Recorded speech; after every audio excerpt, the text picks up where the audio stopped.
महाकाल की नगरी उज्जैन को कालगणना की नगरी के रूप में पहचान देने के लिए वैदिक घड़ी का उद्घाटन होता है। उज्जैन की विक्रम यूनिवर्सिटी को विक्रमादित्य यूनिवर्सिटी का नाम दिया जाता है। भोपाल के मुख्य रास्तों पर विक्रमादित्य द्वार बनाए जाने का ऐलान होता है। उज्जैन में विक्रमादित्य व्यापार मेले की शुरुआत होती है। हेरिटेज होटल का लोकार्पण होता है।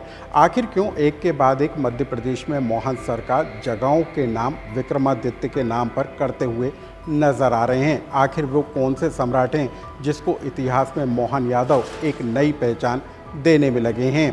इसकी पूरी कहानी आज हम आपको विस्तार के साथ बताएंगे। हम आपको बताएंगे कि न्यायप्रिय शासन और बहुआयामी व्यक्तित्व के धनी जो राम राज्य की भी याद दिलाते हैं, प्रजा का ध्यान, प्रजा की रक्षा, विक्रम संवत की शुरुआत करते हैं, जिनके नवरत्नों द्वारा शासन की व्यवस्थाओं का संचालन कर गणतंत्र आधारित सुशासन स्थापित किया जाता है। अपने राज्य में जनता का कर्जा माफ़ किया जाता है। आखिर वह विक्रमादित्य इन दिनों सुर्खियों में क्यों हैं और क्यों मध्य प्रदेश की मोहन यादव विक्रमादित्य के नाम के साथ आगे बढ़ती हुई नजर आ रही है? इस दिलचस्प कहानी को हम आपको विस्तार के साथ बताएंगे। इस कहानी को जानने के लिए आप हमारे साथ आखिरी समय तक बने रहिएगा। नमस्कार, मैं हूं अनुराग श्रीवास्तव और आप देख रहे हैं लोकमत हिंदी। इतिहास में ये बताया गया कि मुग़ल शासकों में अकबर ग्रेट थे। मुग़ल शासक अकबर का लोकप्रियता और न्यायप्रियता सबसे ज़्यादा प्रसिद्ध थी। बताया जाता है कि अकबर के शासन में 9 रत्न हुआ करते थे जो अपने अपने क्षेत्र में उत्कृष्ट थे और इसी वजह से अकबर की प्रसिद्धि पूरी दुनिया भर में रही। लेकिन आज हम आपको बताते हैं कि मुग़ल शासक अकबर से कई दशकों पहले भारत के अंदर विक्रमादित्य का राज था। चक्रवर्ती सम्राट विक्रमादित्य, चक्रवर्ती उसे कहा जाता है जिसका राज पूरे भारत में हो, और विक्रमादित्य ऐसे ही राजा थे जिनका राज न सिर्फ भारत बल्कि नेपाल से लेकर अरब देशों तक था। जो विक्रमादित्य थे उनका नाम विक्रमसेन था। और हम आपको बता दें कि विक्रमादित्य के सिंहासन, बत्तीसी और 9 रत्नों से जुड़े विक्रम बेताल जैसी कहानियों से साहित्य भरा पड़ा हुआ है। विक्रम संवत के मुताबिक विक्रमादित्य आज से करीब 3000 साल पहले थे। विक्रमादित्य की 5 पत्नियां थीं। मलाया, मदनलेखा, पद्मिनी, चेल और चिलम महादेवी उनका नाम था। 20 की उम्र में विक्रमादित्य राजा बने थे और 100 सालों तक विक्रमादित्य ने राज किया था। विक्रमादित्य भारत की प्राचीन नगरी उज्जैन के राज सिंहासन पर बैठे थे। विक्रमादित्य अपने ज्ञान, वीरता और संवेदनशीलता के लिए प्रसिद्ध थे, जिनके दरबार में 9 रत्न थे। कहा जाता है कि विक्रमादित्य बड़े पराक्रमी थे और उन्होंने शकों को परास्त किया था। सम्राट विक्रमादित्य अपनी राज्य की जनता के कष्टों और उनके हालचाल को जानने के लिए वेश धारण कर नगर भ्रमण करते थे। राजा विक्रमादित्य को न्याय व्यवस्था कायम रखने के लिए भी पहचाना जाता था। इतिहास में विक्रमादित्य को सबसे लोकप्रिय और न्यायप्रिय राजाओं में से एक गिना जाता था। कहा जाता है कि मालवा में विक्रमादित्य के भाई भर्तृहरि का शासन था। भर्तृहरि के शासनकाल में शकों का आक्रमण बढ़ गया था।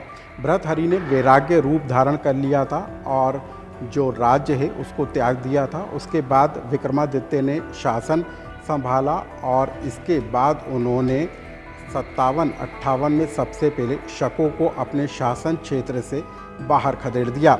इसी की याद में उन्होंने विक्रम संवत की शुरुआत कर अपने राज्य के विस्तार का आरंभ किया। विक्रमादित्य की सेना विश्व की सबसे शक्तिशाली सेना के तौर पर पहचानी जाती थी। विक्रमादित्य ने भारत की सभी दिशाओं में एक अभियान चलाकर भारत को विदेशियों और अत्याचारी राजाओं से मुक्ति दिलाकर एक छत्र शासन कायम किया था। विक्रमादित्य ने कश्मीर से लेकर नेपाल तक में अपना डंका बजाया था। साहित्य में विक्रमादित्य की वीरता, उदारता, दया, क्षमा से जुड़ी कई कहानियाँ भरी पड़ी हैं। इतिहास में प्रचारित किया जाता है कि मुग़ल बादशाह अकबर के दरबार में 9 रत्न थे जिनकी प्रसिद्धि दुनिया भर में थी। लेकिन सच तो यह है कि विक्रमादित्य के शासन में 9 रत्न हुआ करते थे और उसी व्यवस्था को तुर्क बादशाह अकबर ने अपनाया था। सम्राट विक्रमादित्य के 9 रत्नों के नाम धन्वंतरी, छपड़क, अमर सिंह, शंकु, बेताल भट्ट, घट, खरपर, कालिदास, वरामिहिर और वररुचि थे। विक्रम संवत के रूप में हिंदू नववर्ष मनाया जाता है और बताया जाता है कि विक्रमादित्य ने ही विक्रम संवत की शुरुआत की थी और इस संबंध में परावर्तन की पुष्टि ज्योति वर्धभरण नाम के साहित्य में मिलती है। यानी कि 3068 कली यानी कि 34 ईसा पूर्व में लिखा गया था। इसके अनुसार विक्रमादित्य ने 3044 कली अर्थात 57 ईसा पूर्व विक्रम संवत चलाया था। विक्रमादित्य का शासन उस वक्त अरब देशों तक फैला हुआ था। विक्रमादित्य की चर्चा अरब से लेकर मिस्र और दूर दूर तक की जाती थी। विक्रमादित्य के विजय का वर्णन अरबी कवियों ने भी अपने रचनाओं में किया है। विक्रमादित्य की उपाधि उसके बाद कई सम्राटों ने लगाने का काम किया। विक्रमादित्य की प्रसिद्धि के बाद राजाओं को विक्रमादित्य की उपाधि दी जाती थी। अब मूल खबर पर वापस लौटते हैं। सम्राट विक्रमादित्य की तरह मध्य प्रदेश की मोहन यादव सरकार आगे बढ़ती हुई नजर आ रही है। मध्य प्रदेश में वीर महापुरुषों के गाथाओं का संकलन किया जा रहा है। जल संरचनाओं पर तेजी के साथ काम हो रहा है, जो बताता है कि मध्य प्रदेश सरकार विक्रमादित्य के कार्यों से प्रेरित होकर आगे बढ़ रही है। मुख्यमंत्री ने केन बेतवा के साथ ही मध्य प्रदेश की पार्वती, काली सिंध और चंबल नदी को जोड़ने के अभियान पर काम शुरू कर दिया है। मध्य प्रदेश में भारतीय कालगणना परंपरा से दुनिया को परिचित कराने का काम किया जा रहा है।